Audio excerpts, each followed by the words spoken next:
In this example, we're going to talk about an ideal cogeneration plant. So a cogeneration plant is a plant that produces process heat as well as power output through a turbine. So if you look at the cycle here, we have a couple of pumps coming. One comes in from the condenser, one comes in from the process heater. They go through a mixer. They get pumped up through the boiler where heat is added to the system. Comes up here. Part of it can possibly go down through this expansion valve into the process heater. Part of it can go through the turbine, and some of it can get bled off and put through the process heater there. Or it could all just go through the turbine and produce work output and go through the condenser and back through the cycle here. So if we look at the TS plot, we can see all the different states here. We see this is our secondary pump from the process heater, 5 to 7, 6 to 8, 6 to 8.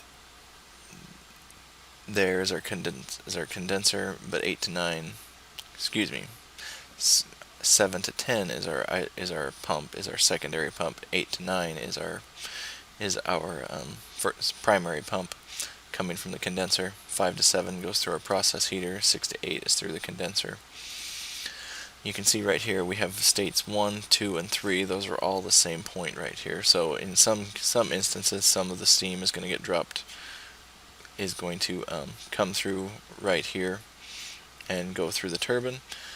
Some of it's going to come through here through the expansion valve and then go through the process heater. So in this case, we have known conditions at the turbine inlet. We have a known pressure for what we bleed out of the turbine for the process heat. It says here at times of high demand for process heat, steam leaving the boiler is throttled to 500 kPa. So in some instances, they can even just bleed steam directly from the boiler and run it straight through the process heater. They bleed it through from 7 megapascals down to 500 kilopascals and run it through the process heater. We have a known mass flow rate. We're not going to worry about any pressure drop or heat losses in any of the piping or pumps or turbines.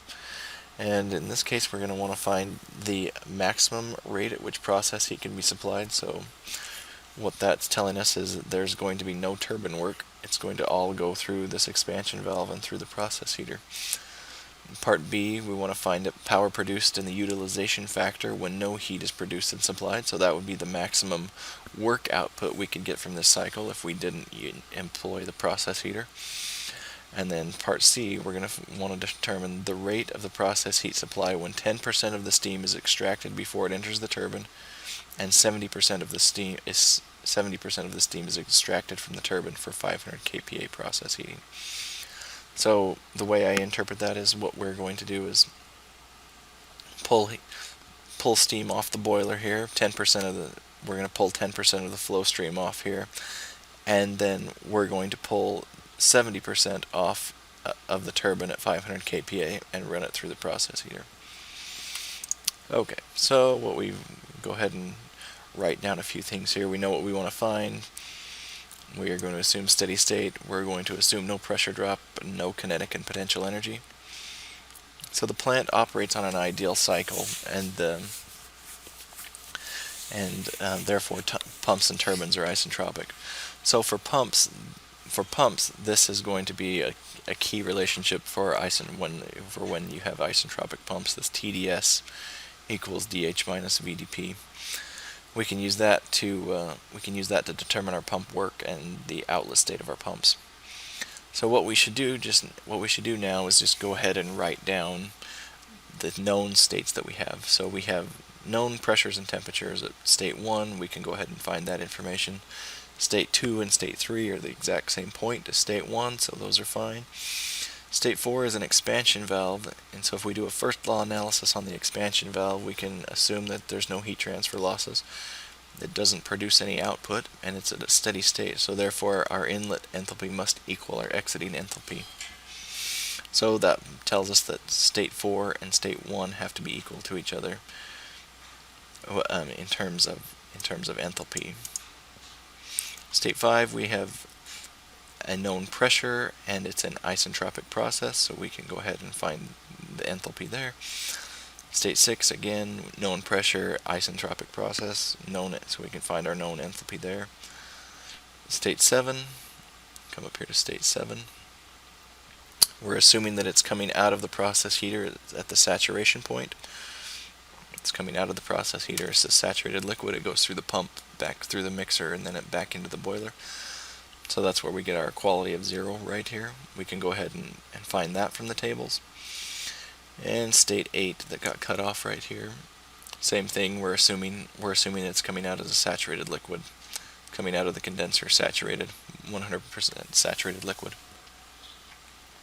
And then we can find that information. State 9 is just going to be state 8 plus the pump work. So if you went ahead and did a first law analysis on that pump, you would find that you have no heat losses. You are putting work into the system, and the difference between the work that you put into the system, the work that you put into the system is going to be the difference between the inlet and the exiting enthalpy. So you can use that relationship there to find your pump work, which you can then use to find your exiting enthalpy state. So if you have an inlet enthalpy of 137.7, you're going to have an exiting enthalpy of 144.8 in this case. But that required work, so we have to remember that took work to do that. Same thing on our secondary pump here, we go through the same thing. Okay, so now that we've determined some preliminary information, we can go ahead and get down to solving what we actually care about. So in this case, in part A, we want to find the maximum process heat that is achieved when all the steam leaving the boiler is throttled and sent through the process heater. So in that case, there's no turbine work. It's all going straight through the process heater. So we now have a known flow rate. We have the exiting and entering states of the process heater, so that's a pretty straightforward calculation. We can go ahead and find that 41.5 megawatts of power. So in this case, it also asks us to define the utilization factor. So for a cogeneration plant, the utilization factor is the ratio of work produced plus the process heat over the input.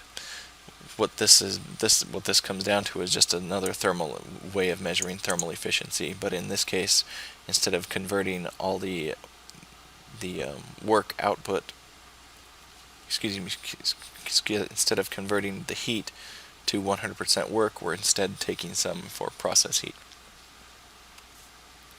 So in this case, we have 100% utilization factor. All the heat is being rejected. There's no heat being rejected in the condenser, and all the heat is being used by the process heater. So that's fine. We have a 100% utilization factor. So when no heat is passed through so part B, what we're trying to find is when no heat is passed through, is supplied to the process heater, all steam passes through the turbine. So in this case, the maximum power is produced.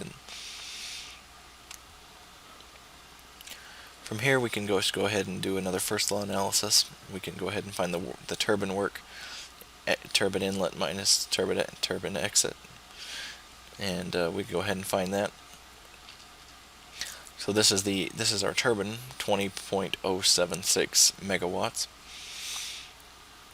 Again, we use those TDS relationships to find our pump work. We'll go ahead and find those. And then the net work output is going to be the turbine work plus our pump work. So that is the total amount of power that we produce. Took a heat input load of 49 megawatts. So in this case, we have a utilization factor of 40.8%.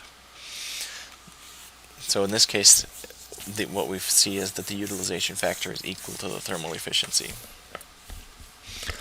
For part C, we're going to find what process heater output would be when 10% of the steam is extracted from the boiler and 70% of the steam is extracted from the turbine. So to help us account for the mass properly, it's nice to do a mass balance. We have 15 kilograms coming in. We have 10% coming off here, and then of this remaining 90% stream coming through the turbine, we are bleeding 70% of that to go through the process heater. So we can go ahead and do a simple mass balance there and find those mass flow rates. And then we can just do a first law analysis on the process heater. We know that the energy coming in must equal the energy that's going out. So the energy that's coming in from state 4 here is going to be the mass flow rate times its enthalpy, plus the mass flow rate of 5, which is mass flow rate of 5 coming out of the turbine, plus its enthalpy. And that's going to be equal to the process heat that's coming off of this process heater, plus whatever's leaving the process heater through the exiting water stream. So if we go ahead and find our process heat, we can go ahead and solve for process heat and find that we have 23.992 megawatts of heat is produced using this configuration. So the key things that we want to take away from this is that it still is basically we're using the first law analysis again to determine everything that we need. Again, we have isentropic pumps, isentropic turbine, expansion valve. If you do a simple first law analysis on an expansion valve, an ideal expansion valve, you're going to find that inlet enthalpy equals exiting enthalpy. And then from there, it's just a little bit of algebra to get things squared away. So